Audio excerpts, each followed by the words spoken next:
What's up, guys? Mike again down here in the dungeon, and you know what day it is. It is time for the Sunday special. Yes, sir. So today's question is, why is porn such a problem in the church? So, I think this is a very complicated question, and I think it's going to have a complicated answer. But we're gonna try. We'll see what we can do here. So I think that the church is known to repress sexuality. Okay, it stigmatizes sexuality, and it sort of makes sexuality taboo. And anytime that you make something taboo, people tend to be drawn to it more. Like there's an enticing element to it, right? Think about the tree in the Garden of Eden, right? God's like, don't eat from that tree over there. And, Adam and Eve, it doesn't say how long that they didn't eat from it, but you might think that like every time they pass that tree, they're like, ooh, like, what's that tree about? What's going on over there? Of course, that story's not true, but, just as an example, right? When you make something taboo, people tend to be drawn to it more. It's even, part of my personality is the quickest way to get me to do something is to tell me not to do it, right? Or that I can't do it. And then I'm like, okay, right? So, and that rings true for a lot of people. There's a guy that I credit with the beginnings of Waking Me Up, and sorry, I was checking something. He talks about this, about how like if you're in church, right, and some churches are way more hardcore about this than others. There's some churches where like the women are expected to not really show hardly any skin at all. There's some churches where the women have to wear head coverings, and there's all different levels of this, right? And I've been to churches, let me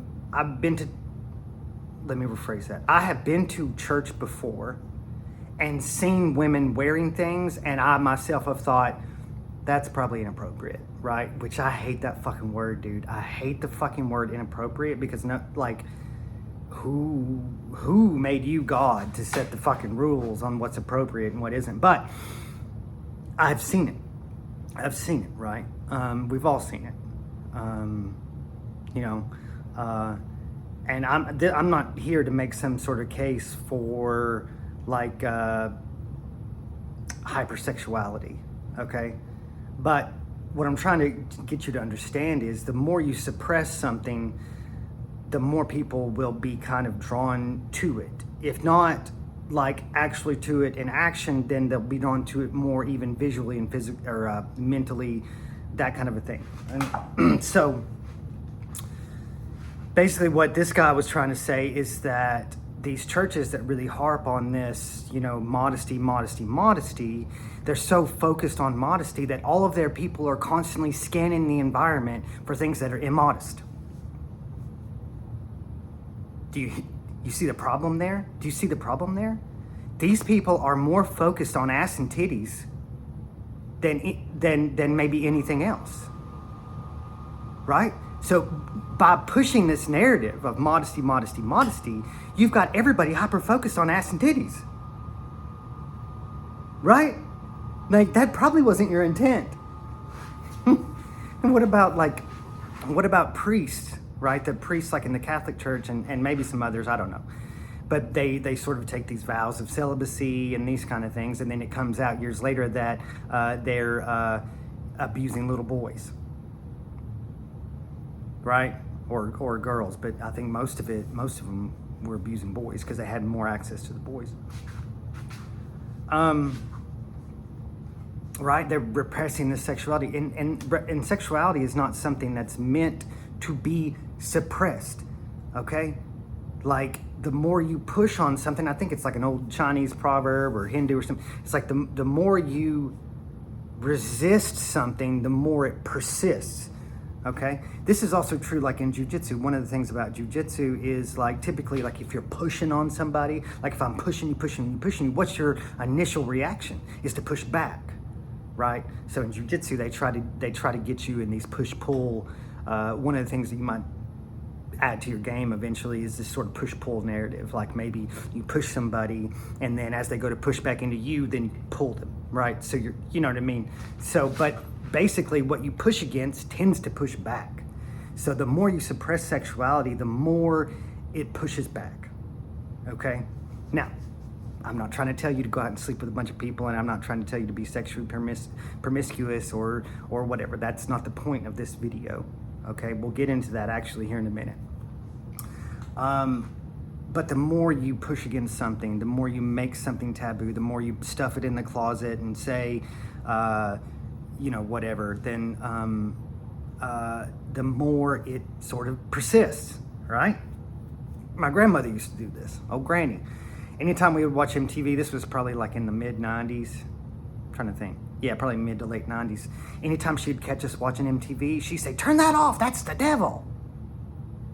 So what did we want to watch all the time? Right? Now, she was right. She was kind of right, you know what I mean? But, I mean, look at MTV now. It's disgusting. I don't even know if it even still exists. I think it does, but I don't really know. You know, it turned into reality shows and all this disgusting, like, just awful trash TV. Trash TV, that's what it is. It's like the Kardashians or something. Anyway, by telling us that this thing was forbidden, it tempted us even more to look at it. Okay? Maybe instead we should try an honest approach at sexuality. An honest approach. Okay? Now, let's look throughout history to kind of view sexuality through the sense of like what's true, right? So, a woman can only get pregnant by one man, okay? Right? Regardless of how many men she sleeps with, she can only get pregnant by one man. One man, however, can impregnate hundreds and hundreds of women, right? You see this with like, I just saw this thing the other day where this guy, some Middle Eastern guy, he's got like, I wanted to say like 70 wives or something ridiculous, and had hundreds and hundreds of kids, okay? Now, a woman, when she gets pregnant, she's basically down for 10 months, 9-10 months, right? She can't breed again, okay? But a man, he can breed every damn day, okay? That's a simple reality, okay? So when you look throughout history, typically what you see is that men would have multiple sexual partners, okay? And women would, well, typically one at a time. Maybe they change it every time they got pregnant, but they can still only be with one man at one time, okay? And we're talking from this pure sense of just procreation, okay? If you look at sort of the hardwiring for how men and women have historically been sexually programmed or sexually orientated, it's like men have always sought out multiple partners because men are as men, typically we're climax driven. That's what we're wanting, right? Where the woman typically, I'm not saying this is in every case, but she's more of like relationship driven. Like she wants connection. The man just wants to get off.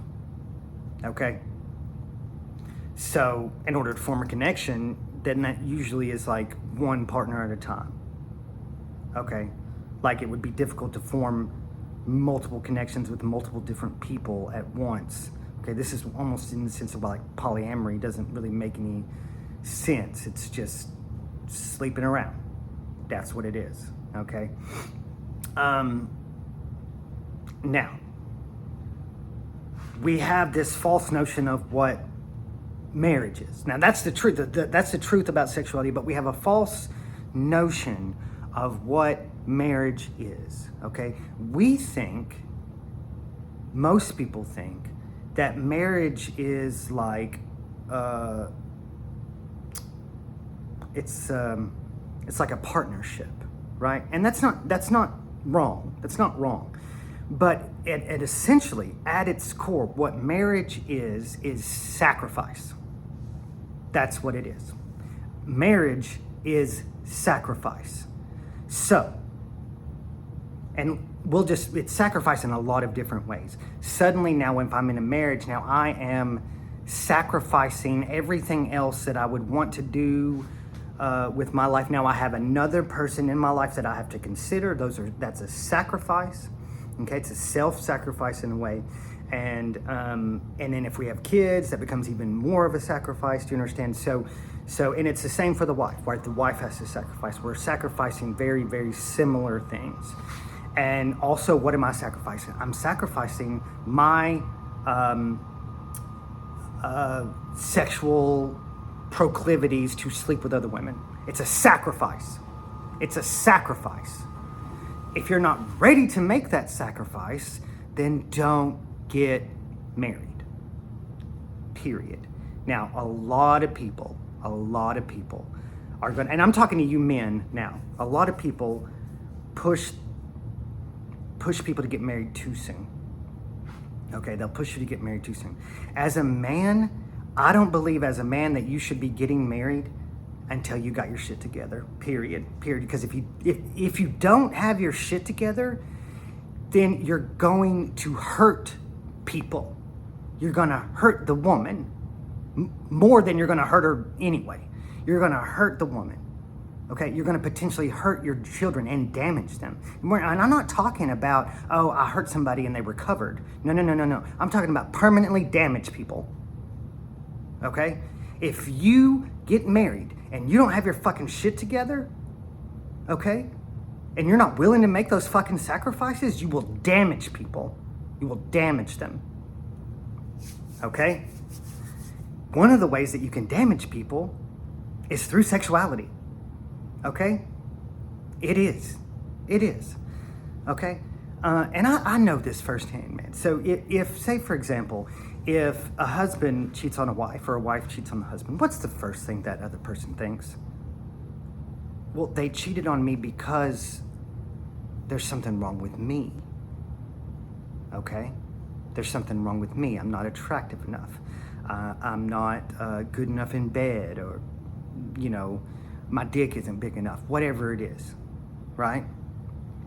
It's automatically, oh, it must be something wrong with me, which is not the case. It's never the case. If you've been cheated on, it's not you. It's not you. It's always the other person. Why? Because cheating and porn, this goes together. It's a psychological problem. It's a psychological problem. It's not a fucking spirit of Jezebel. It's not it's not some addiction. It's a psychological problem with you, where you are seeking validation via someone else. Okay? This is why I'm telling you that if you are not ready for the sacrifice, if you don't have your shit together, if you are still seeking validation outside of yourself, don't fucking get married. Don't fucking get married. And this is harder. I believe that this is harder for men than it is for women, because as men, we tend to seek validation through sex, through pleasing a woman. This is how we become validated. This is how we validate ourselves. Women can do that as well, but women tend to be validated more through like I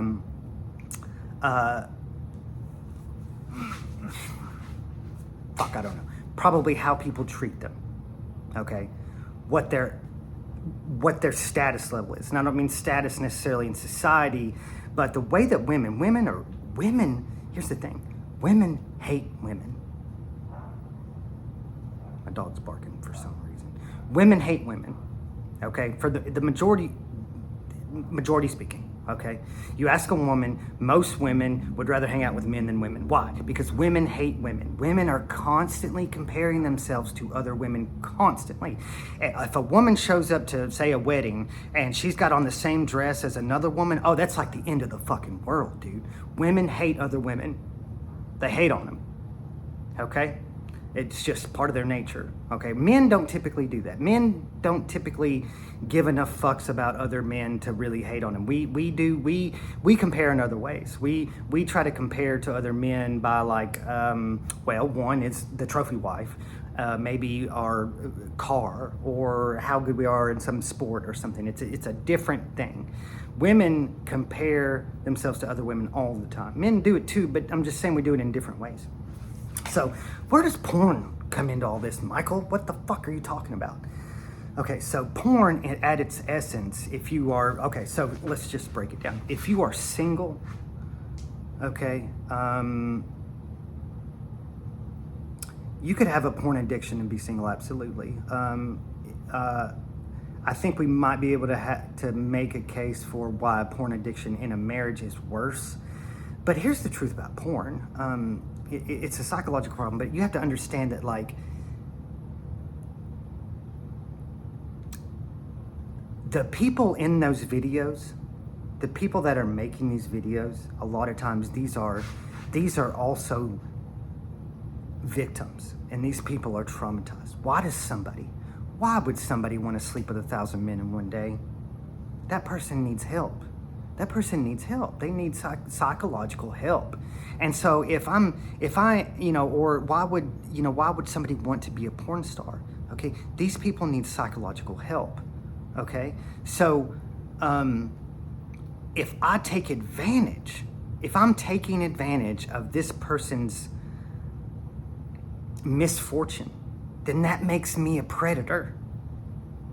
Okay, so it's morally wrong off the get, whether you are single or not. But if you're married and you're looking at porn, there's an honesty problem here. There's an honesty problem that's coming in. Okay, you're dishonest. Okay, let's get it back to the Christians. Most Christians that look at porn are going to lie about it, or they're going to blame it on an addiction or a spirit or some other bullshit. Okay, but it has to do more with this validation seeking. Okay, it's you.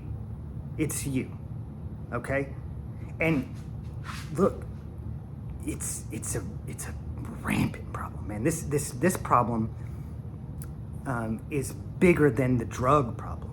It's bigger than poverty. It's bigger than everything. Porn there's more porn on the internet than anything else, right? This is an indicator of a society full of people who have validation issues, right? It's bad, and it's been bad for a long time, okay? Because most parents are shitty. Let's just get it through. Let's just bring it out in the open. Most parents are shit. And let's go back. Why? Because maybe you're getting married too fucking young and you still have fucking problems. Now, this is for the men. Now, if you're a woman, it's different. I'm gonna make another video about why men should wait to get married, and when they do marry younger women. I'm gonna make that video eventually, but I haven't got there yet. But the problem with porn is that it's a psychological problem. It's that you aren't okay. You're not okay. And whether you're a Christian or not, it doesn't matter. You're not okay. All right. This isn't like a victimless crime. And people will say, oh, well, you can get addicted to porn because there's some sort of a dopamine thing. I don't really understand that, because, and maybe it's because I've had enough sexual partners in my life that's not so much, maybe I'm disconnected from it, but every time I've ever looked at porn, it's always been a letdown. It's like, oh man, like that kind of thing. It's never been something that made me feel good. Not one time. Not one time have I ever looked at porn and felt better after. Never. Not one time. Never. And it's probably true for you too, right? I've never looked at porn and then felt better after. So if that's a thing, I don't understand the dopamine response, but like I said, I've never had a whole lot of issue with the opposite sex. So maybe that has something to do with it. I don't know.